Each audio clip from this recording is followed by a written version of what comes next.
Hey YouTube, how's it going? Nerdy Narwhal here, and I'm back again today with another 1/6 scale action figure review. Today I'm going to be taking a look at the VTS Toys Red Death action figure. I wonder who that could be. Now, for full disclosure, I purchased the Lim Toys third party Red Dead Redemption figure first. Then I saw that VTS Toys was going to be releasing their version, and so I opted to purchase both, knowing full well that I do believe Lim Toys is going to produce the better sculpt of the character who will not be named, as compared to VTS Toys, but also knowing that VTS Toys was probably going to release theirs quicker. And here we are. I have the VTS Toys ones first, but also because VTS Toys comes with a second sculpt to make a new character. So when I get the Lim Toys version in, I'm simply going to pop off this sculpt and put on the sculpt of the character from the first game so that I can have both characters on display. Now, this guy comes with a ton of stuff. By the way, the accessories, I'm staring right now at 3 trays packed to the brim with accessories for this guy. So what we're going to do first is actually go through here and show off some of the accessories first. The only thing I've taken out of the box so far is the figure and the display stand. So let's get right into it, shall we? Starting off from the bottom to the top, we have 2 long guns. There is this rifle right here, which comes with a little sling so they can be thrown over his back, which I do really like that, because when I went through the game, I was generally outfitted and armed to the teeth at any given moment with guns thrown across my back and shoulders and hips, etc. You have this gun right here. Heck, is this a Winchester? I'm not entirely sure. Awesome looking gun. I definitely use it a lot in the game. And again, with a sling so that you can sling it over his back. Very cool. Details on this thing look pretty nice. Good enough for me, certainly. So there's that. Put that back in the box. You receive another ammo holster. Whoa, it's all tangled up in the box here. Let me untangle it, straighten it up. This is rubber material, but it looks pretty leathery. It looks like you only get 5 shotgun shells to put in it right over there. So you get this little bandolier, which clips in there. There we go. You get this box here, which I believe is a TNT detonator, something of the sort. Awesome, and it's really heavy. This thing actually has some good heft and weight to it. A real quality accessory. I'm not gonna lie, in terms of accessories, this figure is great. And finally, the last thing you get in this bottom tray is this raccoon Davy Crockett hat. Awesome. This was one of those silly accessories that they put in the game, so I'm excited to get it. I love it when you get slice of life stuff, and you get plenty of that here too. So just you wait. Davy Crockett raccoon cap, cool. Tail is on a bendy wire, so you can pose that however you want. That does it for the first tray of accessories. Intermittently between that, just thrown in there and wrapped in a plastic bag, like they didn't even have time to make a room for it in the tray, is this long coat. This is kind of a nicer fancy pants kind of looking coat, which you could probably get in the game. Definitely strikes me as something that you might wear in Saint Denis. Yeah, just a nicer looking jacket. You have a ton of outfit options in the game, so there's probably no way they were going to be able to give you everything that you could have used in the game, but they tried. And you get a couple of different coats here. So there's that jacket, which looks really good. I'm going to carefully pop the lid on this second tray of action figures. Wow.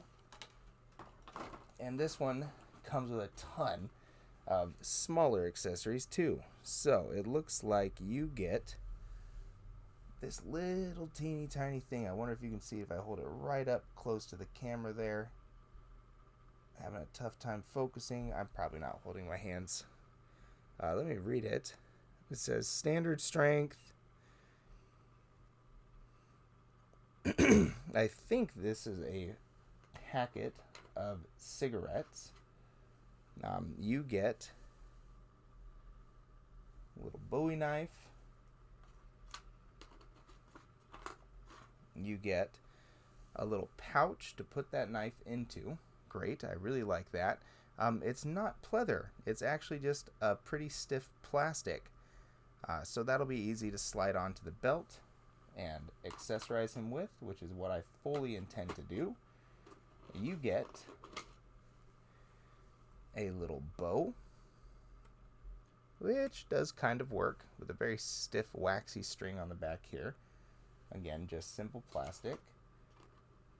There is an arrow to go along with it. Perfect. Let's pull these guys out because it's two of them and they are exactly the same. You get 2 6-shooters.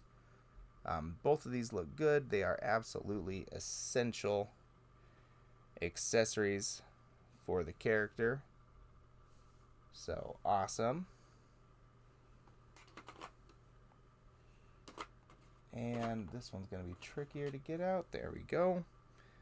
There's this little handle, which I believe is the top of the TNT. Yep, if I go like this, there's a little slot that I can slide that into. Like so. Perfect.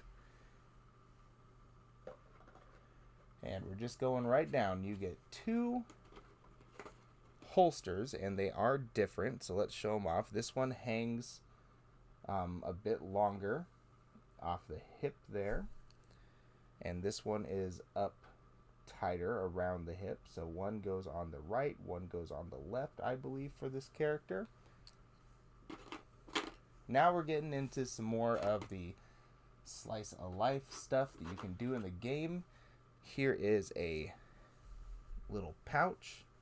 Not sure exactly what goes inside of this pouch, but there's something in there. You have... Oh, some of these are real tricky to get out, by the way. A little slice or some sliced canned peaches. Get it up close there. Canned peaches. You get Prairie Moonshine. Bring it up nice and close. Awesome inclusion. It looks good in this little clear bottle with labels all around it. Real fine labels. You get some sticks of dynamite. That's great. I do have a little Western display in here, and I've always used some sticks of dynamite that I got with the Sideshow Joker, because I think they are just such an essential Western accessory to have. So I'm excited to have more of them and a figure that actually comes with them. You get a fish, because, you know, the game can get kind of stressful, so sometimes you're just going to end up going fishing in there, and you get a fishing rod. That is awesome. Awesome, awesome, awesome. Pretty good details going all the way up there. There we go. And I think, yep, it actually winds. Very cool. You get this little baggie. Probably has some money in it. You get a little journaling book. Strapped up closed, but you can open it. And let's do that real quick here. Pull this little strap out. Oh, very good. Very nice. Attention to detail. Each page has a little picture, little doodle on it, notes, sheriff. So, yeah, that's really cool that they nailed all those details and gave us that book. There is also this little satchel, which I will definitely be tossing right on him for display, and definitely will be putting some of the things like the canned peaches in there, so that you can carry them around in that little satchel. And you have a couple of these little spurs that go on his boots. These are kind of a bit duller, just black plastic things, but I imagine they clip onto the bottom of the shoes there, and you can display him with his spurs on. Not sure how big of a pain in the butt that's going to be yet, but it's not too important to me right now. And finally, you get this hat. Now, I'm not going to really start going into the figure yet because I still have another tray full of accessories. However, what I will say is this sculpt isn't the prettiest, and that's because the head was definitely made to wear a hat, and they didn't want to make the hat oversized. What's interesting is, if you can see it, there is some hair markings in the hat, so they sculpted the hat to fit perfectly around his hair. And because it gets a little bit pin-headed up towards the top of the figure there, I'm going to put this hat on right now and never take it off, probably. Let's wait for the figure to do one more. Whoa, no! I was going to say wait for it to do another revolution back around so we can see if that hat being on really helps the pin-headedness. And yes, I would say it does. So without the hat, you probably don't want to display this guy because it looks really pin-headed. The head gets really tight up towards the top. However, with the hat on, this thing is A-okay, good to go.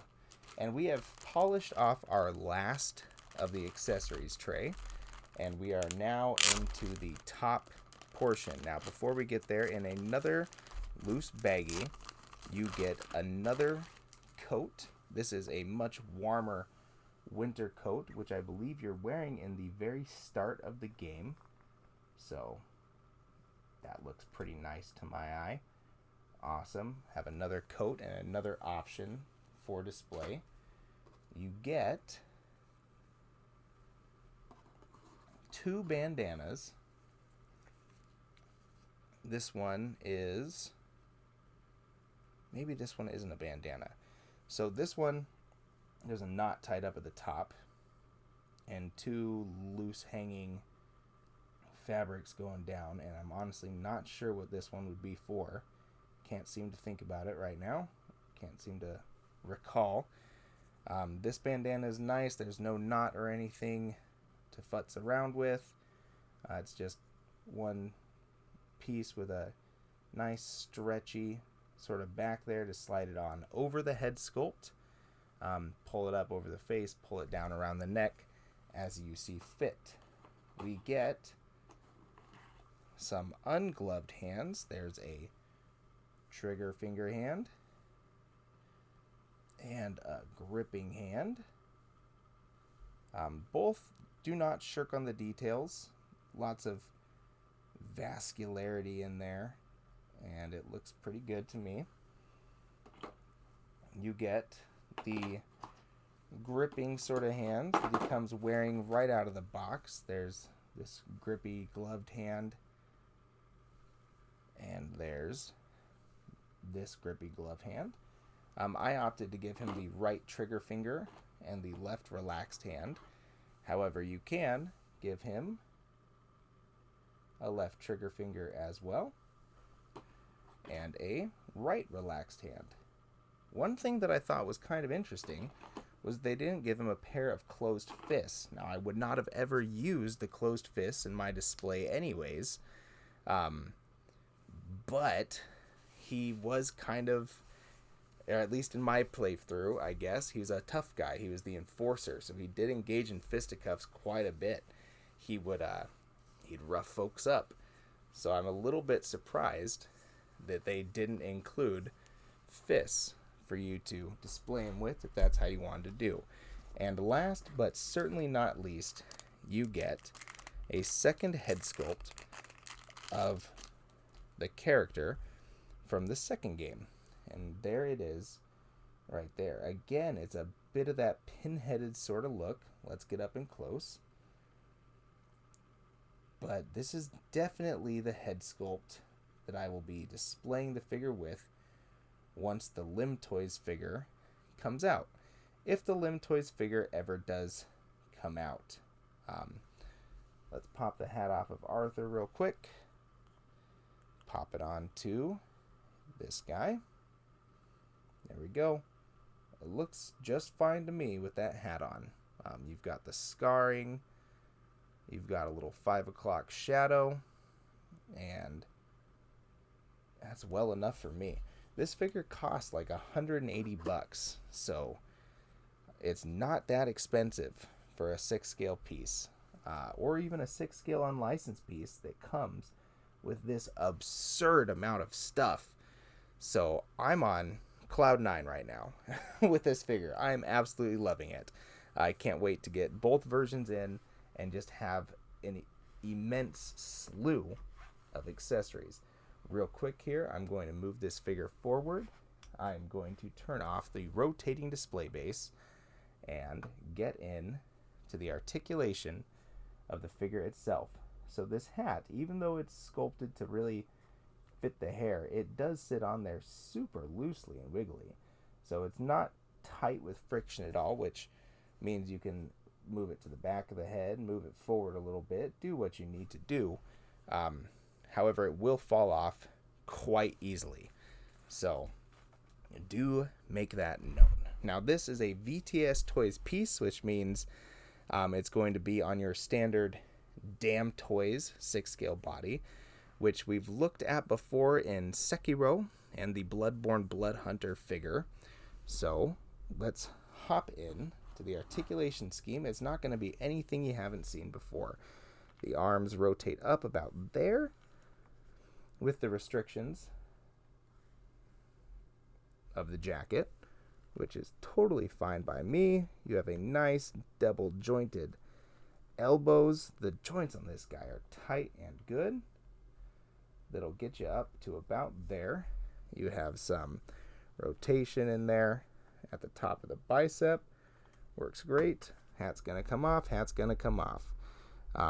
And because of these gloves being gloved and going up past the wrist, all you really get here is some rotation. But it's a pretty standard 6 scale wrist joint if you displayed him with these hands right here. Now, going into the torso, you can crunch a decent enough amount forward. You can go about that far back. And the head is on your standard ball joint for 6 scale, allowing for a great range of motion forward and a great range of motion backwards, actually. That's pretty gosh darn good. Hips, you can get up to about 90 degrees. The pants don't really seem to inhibit articulation at all. You have a great double joint in the knees there. And there's a 2-cut boot piece, which will allow for pretty good range of motion with the ankles. It's a lot more subtle than I would have thought with that double cut boot, but it gets the job done at least. So there we go. Let's relax him and let's take off this plastic from around the neck, because that's definitely not going to be staying on there for long. Put that head sculpt back on, and for goodness sakes, let's get that hat back on to cover up that that head sculpt because it is not pretty. Okay, that's about everything that I can say for this figure. What I'm going to do now is probably spend some time accessorizing it, kitting out the whole figure, and then I might go back and do another collecting quickie video for how I have it on display. Until then, if I forgot something or I didn't answer any questions that you might have about this guy, please do let me know in the comments and I will get at you as quickly as I can. Real quick, once more, let's do a top to bottom. There's the head sculpt. Again, it's not perfect, but it's gonna get the job done for me. I love the little faux diorama display stand. Comes down here and says Red Death. Going back up. And there we go. Alright guys. Thanks for watching. Stay happy, stay healthy, and keep on collecting. Bye-bye.